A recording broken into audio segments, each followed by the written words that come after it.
Hello everyone, welcome back to Silver Chemistry. So this is our part number 9 from the chapter solution that is of class 12th chemistry, right? तो basically बच्चों आज इस video lecture में हम पढ़ने वाले हैं the very important topic that is vapour pressure of solid liquid solution, right?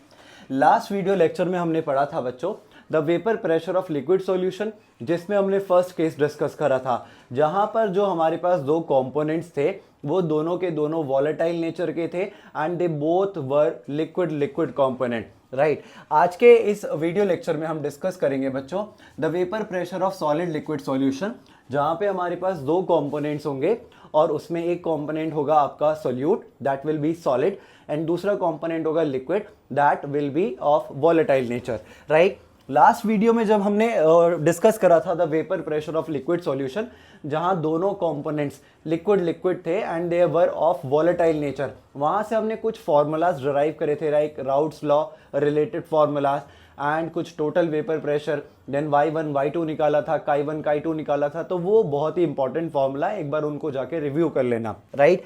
तो आज हम पढ़ने वाले हैं बच्चों the vapour pressure of solid liquid solution. यहाँ इस लिक्विड सॉल्यूशन में भी दो कंपोनेंट्स होंगे आपके, एक होगा आपका सोल्यूट, दूसरा होगा आपका सॉल्वेंट, राइट? लेकिन ये जो आपका सोल्यूट होगा बच्चों ये होगा ऑफ नॉन वॉलेटाइल नेचर, ये होगा नॉन वॉलेटाइल नेचर का, और ये जो सॉल्वेंट होगा ये वॉलेटाइल नेचर का होगा, राइट? वॉलेटाइल नेचर का होगा। आई होप आपको पता होगा वॉलेटाइल और नॉन वॉलेटाइल का मीनिंग क्या होता है, ऑल्सो वेपर प्रेशर का क्या मीनिंग होता है, राइट? अब देखेंगे हम यहाँ पे बच्चों कि कैसे जब हम दो सॉल्वेंट्स ले रहे हैं जिसमें एक नॉन वॉलेटाइल नेचर का है और एक वॉलेटाइल नेचर का है, तो कैसे आपका वेपर प्रेशर अफेक्ट होगा। इसको समझने के लिए लेट अस से बच्चों मेरे पास एक क्लोज कंटेनर है और इस कंटेनर में मैंने क्या ऐड करा है, मैंने सिर्फ कंपोनेंट नंबर 1 यानी कि सिर्फ और सिर्फ सॉल्वेंट ऐड करा है and that is of volatile nature, जो कैसे नेचर का है, वॉलेटाइल नेचर का है, राइट? अब साथ ही साथ जब मैंने ये वॉलेटाइल नेचर का कंपोनेंट इसमें लिया है तो जो सरफेस पे मॉलिक्यूल्स होंगे वो किसके होंगे, ऑब्वियसली सॉल्वेंट के।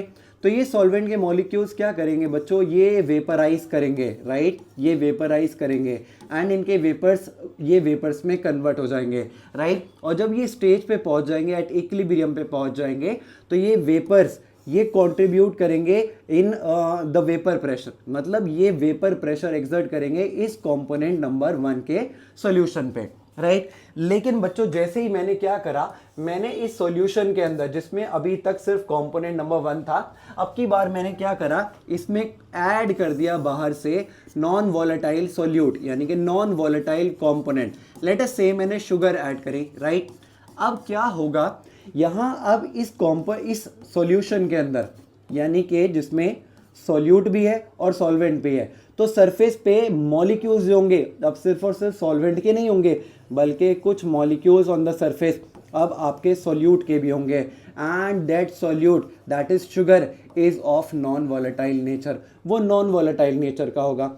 अब जब इसके वेपर्स बनने शुरू होंगे बच्चों, तो जो वेपर बनेंगे वो सिर्फ और सिर्फ कंपोनेंट 1 के बनेंगे यानी कि सॉल्वेंट के बनेंगे, जो कि कैसे नेचर का है, वॉलेटाइल नेचर का है। अब ऑब्वियसली जैसे ही इसके वेपर्स बने तो अब वेपर प्रेशर लगाने में कौन कंट्रीब्यूट कर रहा है, सिर्फ और सिर्फ सॉल्वेंट जो कि नॉन वॉलेटाइल नेचर का होता है। लेकिन अगर मैं क्या करता, मैं एक अलग कंटेनर में सिर्फ प्योर सॉल्वेंट लेता, सिर्फ और सिर्फ सॉल्वेंट, तो जो सरफेस पे मॉलिक्यूल्स होते हैं वो किसके होते बच्चों, सिर्फ और सिर्फ सॉल्वेंट के यानी कि कंपोनेंट 1 के। तो इसके वेपर्स बनते वेपर्स बनते वेपर्स बनते वेपर्स बनते और ये सॉल्यूशन जब इक्विलिब्रियम पे आ जाता तो ये वेपर्स क्या करते, इस सॉल्यूशन के ऊपर एक्सर्ट करते द वेपर प्रेशर, राइट?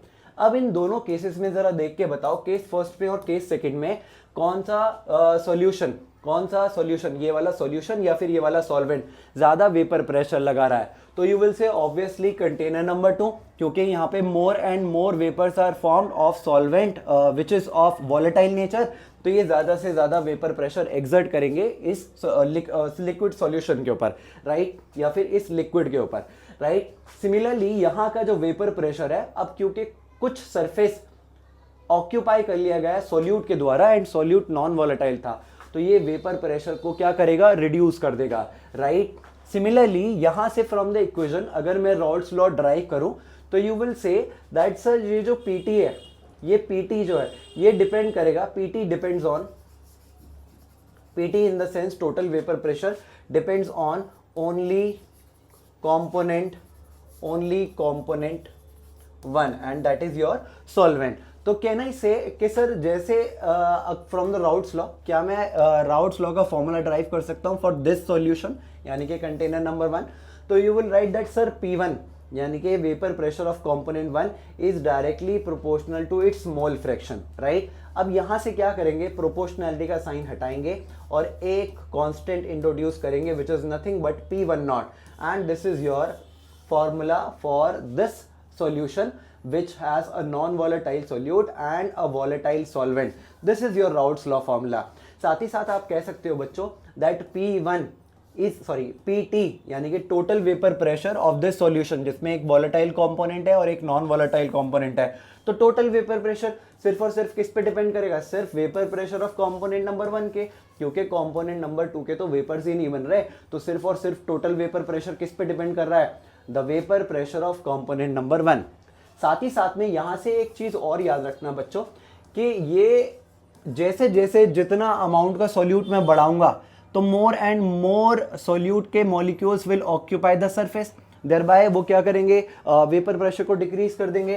तो क्या मैं कह सकता हूं दैट वेपर प्रेशर जो है वो इनवर्सली प्रोपोर्शनल है किसके, कंसंट्रेशन के, मीनिंग कंसंट्रेशन जैसे जैसे बढ़ाओगे वेपर प्रेशर घट जाएगा, यानी कि if there are more and more solute there will be less vapour pressure, तो vapour pressure is inversely proportional to concentration. Last चीज एक और ये याद रखना बच्चों, यहाँ पे ये जो हमने बोला कि फर्स्ट केस में सर, ये जो फर्स्ट केस था यहाँ पे लेस वेपर प्रेशर था, लेस वेपर प्रेशर किसकी वजह से था एज कंपेयर टू दिस, जब ये प्योर फॉर्म में, यहाँ मोर वेपर प्रेशर था, राइट? अब सर ये लेस वेपर प्रेशर किसकी वजह से आया, due to non volatile solute, यानी कि नॉन वॉलेटाइल सोल्यूट की वजह से, नॉन वॉलेटाइल सोल्यूट के आ जाने की वजह से जो वेपर प्रेशर था वो ऑटोमेटिकली डिक्रीज हो गया, राइट? तो ये सारी चीज़ें आपको याद रखनी है related to the topic that is vapour pressure of solid liquid solution, right? So this is all about this topic. In the next video we will discuss about ideal and non-ideal solution. Till then, like our channel, do share and please subscribe.